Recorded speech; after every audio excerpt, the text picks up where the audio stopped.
Но это преамбула, от которой я хочу перейти, собственно, к тому, что меня реально больше всего сейчас волнует. Помните, я говорил в предыдущем «Бесогоне», как я спросил у одного банкира, а вот деньги могут пропасть? А он мне сказал: нет, Никита, деньги не пропадают, они просто из одного кармана переходят в другой.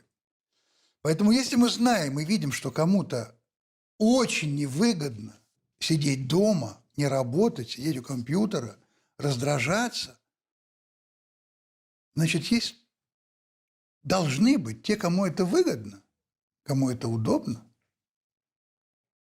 как говорится, кому война, кому мать родна. Но есть другие вещи. Я говорил уже о том, что я могу в них не разбираться глубоко, но я с гуманистической точки зрения хочу поставить вопрос. Повторяю, я никого не обвиняю. Я хочу задать вопросы, и я на это имею право.